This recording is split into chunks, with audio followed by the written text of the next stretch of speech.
শুভ সন্ধ্যা অভয়নগরবাসী। আমরা ঠিক এই মুহূর্তে দাঁড়িয়ে আছি নওপাড়া সরকারি মহাবিদ্যালয় প্রাঙ্গণে।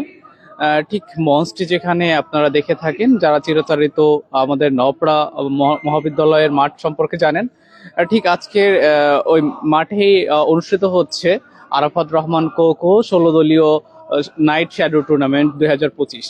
এবং এই আয়োজনকে সাফল্যমণ্ডিত করতে কিন্তু বেশ নিরলস পরিশ্রম করে যাচ্ছে আমাদের নওপাড়া সরকারি যে মহাবিদ্যালয় ছাত্রদল, তাদের নেতাকর্মীরা। ঠিক সারাদিনে তাদের কর্মতৎপরতা এবং এই আয়োজনকে ঘিরে আসলে তারা পুরো সপ্তাহব্যাপী বিভিন্ন কর্মসূচি সাজিয়েছেন। এবং ঠিক সেই কর্মসূচির যে বাস্তবতা, সেই বাস্তবতা আসলে আজকে শেষ নাগাদ আজকে যে নাইট শ্যাডো টুর্নামেন্ট 2025, এই টুর্নামেন্টের মধ্য দিয়েই গড়াচ্ছে। তো এই টুর্নামেন্টের ঠিক মাঠ প্রাঙ্গণে আমরা এখন উপস্থিত রয়েছি এবং এই মাঠ প্রাঙ্গণেই যে আয়োজক কমিটি তারাও আসলে এখানে রয়েছেন। আয়োজক কমিটির পক্ষ থেকে এখানে কিন্তু নওপাড়া কলেজ ছাত্র দলের যে সেক্রেটারি, সেই রাজু বিশ্বাস কিন্তু আসলে এখানে উপস্থিত রয়েছেন। আমরা একটু রাজু বিশ্বাসের সাথে কথা বলবো। তো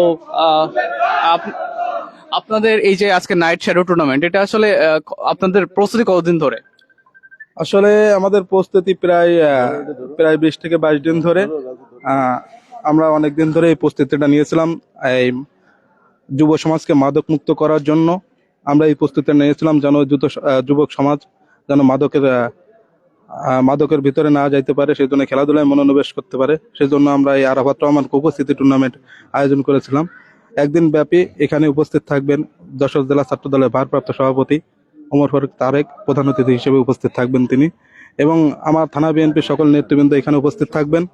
এছাড়া সাবেক এবং বর্তমান কলেজ ছাত্র দলের সকল নেতৃবৃন্দ এখানে উপস্থিত থাকবেন, এবং বিভিন্ন দূর দূরান্ত থেকে আমাদের খুলনা এবং যশোর জেলা থেকে, বিভিন্ন দূর দূরান্ত থেকে এবং ঢাকা থেকে নামি দামি প্লেয়ার এই খেলায় অংশগ্রহণ করবে। সকলে মিলে একটি জমকালো আয়োজন করবে এই আশা প্রত্যাশায় ব্যক্ত করছি। ধন্যবাদ সকলকে। আমরা আসলে এতক্ষণ ধরে আয়োজক কমিটির পক্ষ থেকে ওনাদের সার্বিক কার্যক্রমের যে ওভারভিউ সেটা শুনছিলাম।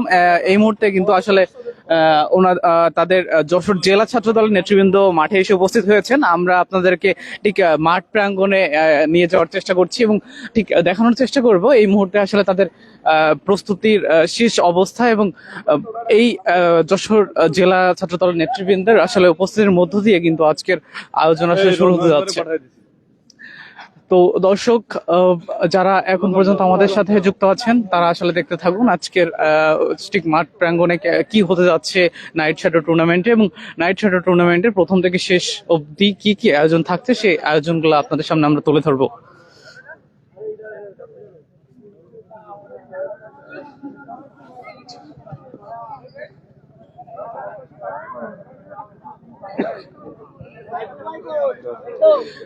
প্রিয় দর্শক শ্রোতা, আমরা কিন্তু এখন নাইট শ্যাডো টুর্নামেন্ট যে নওপাড়া সরকারি মহাবিদ্যালয় প্রাঙ্গণে অনুষ্ঠিত হচ্ছে, ঠিক নাইট শ্যাডো টুর্নামেন্টে আমরা উপস্থিত হয়েছি। এখানে আসলে আমরা দেখতে পাচ্ছি যে তারা মাঠে কিন্তু আলপনার মাধ্যমে তাদের লিখেছেন নওপাড়া সরকারি কলেজ ছাত্র দল, এবং পাশাপাশি আমরা দেখতে পাচ্ছি তাদের আঙ্গিনা ঘিরে যে কাপড় ছড়িয়ে দেওয়া হয়েছে, তাতে কিন্তু সবার আগে বাংলাদেশ, অর্থাৎ নেতৃত্ব এবং সার্বিকভাবে শৃঙ্খলার যে আয়োজন, সে আয়োজন কিন্তু আসলে আজকের এই শ্যাডো টুর্নামেন্টের মধ্য দিয়ে আমরা আসলে দেখতে পাচ্ছি।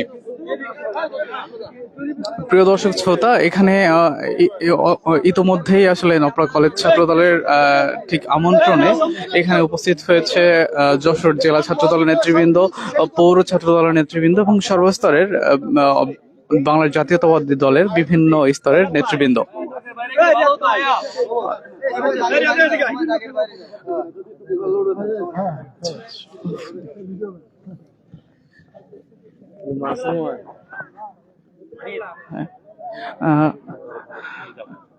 আমরা একটু যশোর জেলা ছাত্র দলের নেতৃবৃন্দ যারা কথা বলছেন, আমরা একটু তাদের সাথে যাচ্ছি।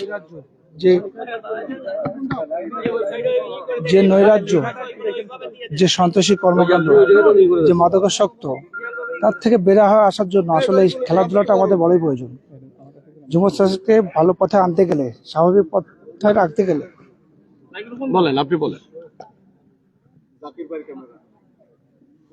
মাদক মুক্ত এবং সন্ত্রাস মুক্ত ক্যাম্পাস, এবং যুব সমাজকে গড়ে তোলার জন্য আসলে এই ছাত্র সমাজই আসলে দেশকে পরিবর্তন করে, সমাজকে পরিবর্তন করে। তারাই কি এই দেশকে আগামী দিনে নেতৃত্ব দেবে। সে কারণে এই খেলাধুলার মাধ্যমে যেমন মাদক মুক্ত হয়, সন্ত্রাস মুক্ত হয়, ঠিক তেমনইভাবে একটি সুষ্ঠু সমাজ বেড়ে ওঠে। মেধাভিত্তিক মেধার বিকাশ ঘটায়, মানুষের বুদ্ধিবৃত্তি বৃদ্ধি করে। সে কারণে এই খেলাধুলা আমরা আমাদের দলের থেকে আপনারা দেখছেন যে আমাদের দেশনায়ক তারেক রহমান দেশ গড়ার যে পরিকল্পনা দিচ্ছে, সেখানে ক্রীড়াঙ্গনে ছাত্র সমাজকে উদ্বুদ্ধ করার জন্য বিভিন্ন সুযোগ সুবিধার কথা বলা হয়েছে। আমরা অবশ্যই আমাদের দল যদি ক্ষমতায় আসে, আমরা আশা করি যে আমরা ক্রীড়াঙ্গনে সারা বাংলাদেশে একটা স্বাভাবিক পর্যায়ে নিয়ে দেবো এবং সারা বিশ্বে এই খেলাধুলাটা বাংলাদেশকে এই খেলাধুলার মাধ্যমে পরিচিত করবে, সে আশাবাদ ব্যক্ত করছি। এবং আগামী সংস্করণে সকলকে এই খেলাধুলায় মনোনিবেশ করার জন্য আমন্ত্রণ জানিয়ে আমি আমার বক্তব্য শেষ করছি। ধন্যবাদ সকলকে। হ্যাঁ, লাইভ করে লাইট আপ করে দেন।